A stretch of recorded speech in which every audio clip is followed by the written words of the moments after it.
earthquake and tsunami hit, and at least 160 people are being tested for radiation exposure.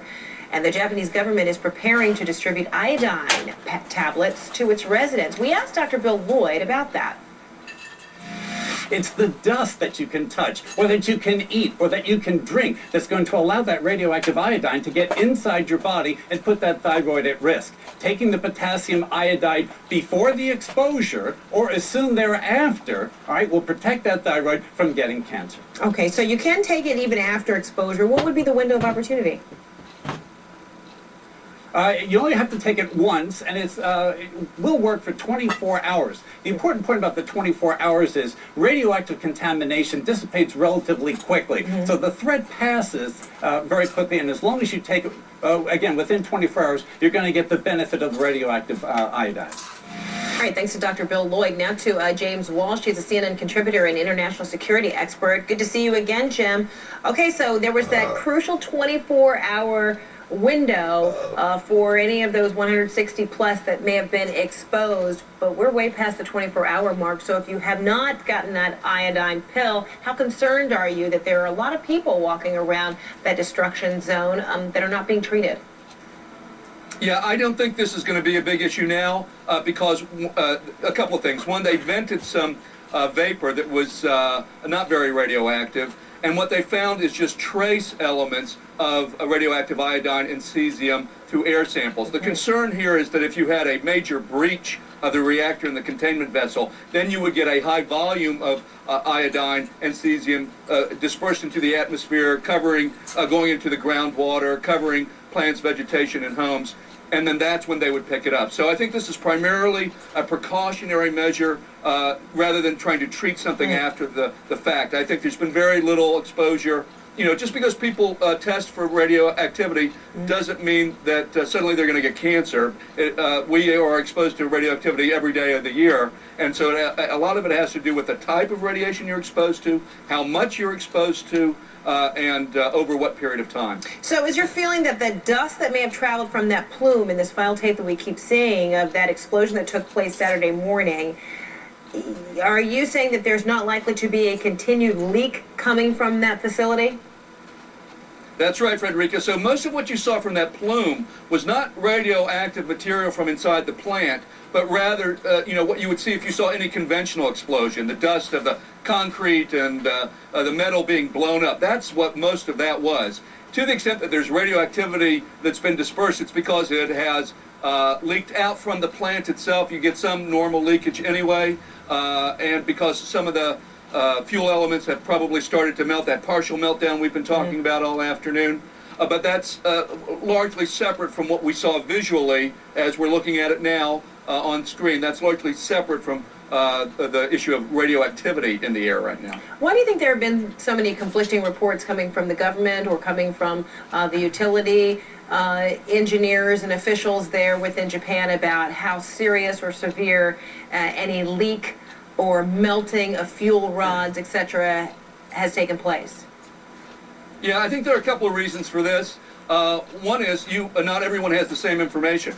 You know, the government will have one set of information, the utility may have another. Moreover, you have different parts of the government, right? Some parts of the government are in charge of safety, and their mind is focused on safety or environmental concerns. Other parts of the government are more about regulating the nuclear industry, and that's not where their primary concern is. It's also a fast-moving event. I mean, you know, they've suffered a tsunami, they've suffered an earthquake, there's dislocation, and cell phones are out, so there's a whole communications problem.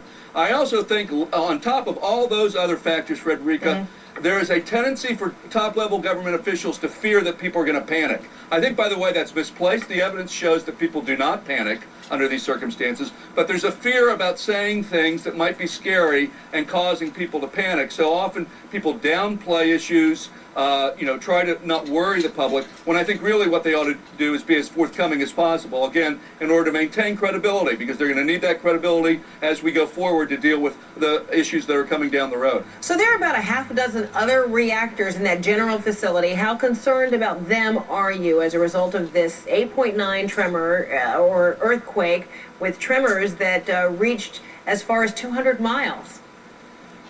Yeah, well, I am concerned. I'm concerned because we started out with the Fukuyama Unit 1, and then it became Fukuyama Unit 2, and then there was a report that was later retracted from the International Atomic Energy Agency that 2 plants at a separate but nearby facility had lost their cooling system. And that's scary because, again, this is all about cooling. This is all about keeping the plants cool, and so that pressure doesn't build up and they don't burn off the water and expose the fuel rod. So I was concerned about that. Now there's a third plant area that is reporting a somewhat increased radioactivity level. Again, I think this stuff in principle should be manageable, but every day seems to bring a new story, and you worry about whether, with these guys working 24/7, under emergency circumstances, in a tsunami, in an earthquake, you wonder about how much that organization can take when it's one new thing after another. And then finally, Frederica, as if that wasn't enough, all we've done is focus on the reactors. There are other facilities. There's the whole issue of the waste, the deadly waste that the plants produce, and the storage of that waste, and the other reactors, and the fuel assembly plants. A lot. Well, maybe there'll be some reinforcements that come in from other portions of the country, the more southern regions that were untouched by that expertise, or perhaps even that's where the international assistance comes in another way to help out with those nuclear reactors and other facilities. Jim Walsh, thanks so much. Appreciate it. Thanks for being with me all day today, in fact. Okay, so a song by Paul Beckman, Paul Rainbow song.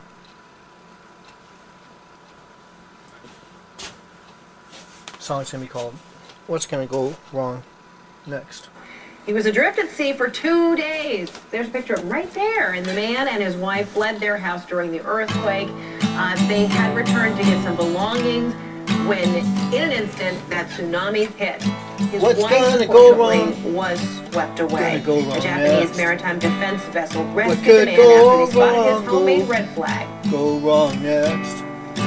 Hope of finding In other Japan, survivors. the hope of finding That hope is survivors dwindling is as still rescue on. missions turn into recovery Rescue missions now. The missions police turn chief in into Miyagi recovery Prefecture ones now. predicts that the death toll there The alone death toll will is reach the rising. tens of thousands. And that's Tens where we of find thousands CNN's Anna is Corrin. what it may likely end We've just up arrived on the outskirts of Ishinomanki, which is about an hour north of Sendai. We've teamed up with the Japanese military, and they are going through this neighborhood to see if they can the find hope of any finding survivors. survivors is turning more into But it quickly became one apparent of this wasn't recovery. a search and rescue one operation. of recovery. They were here to recover bodies.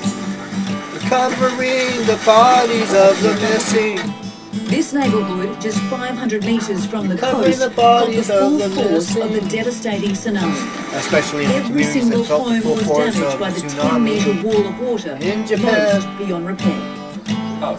Most buildings are beyond repair. This now. man scrambled on top of his house, holding onto the roof Holding for life. dear life. You are very Holding on, lucky to be holding alive. on. I'm lucky, very lucky. Holding on for dear There was life. less than 30 minutes Holding between on, the quake holding on. hitting and the monster wave devouring The the monster coast. wave This is that your devoured house. the coast. Jiro Chiba managed to drive out That just in devoured the time, coast. but says his neighbors weren't so lucky.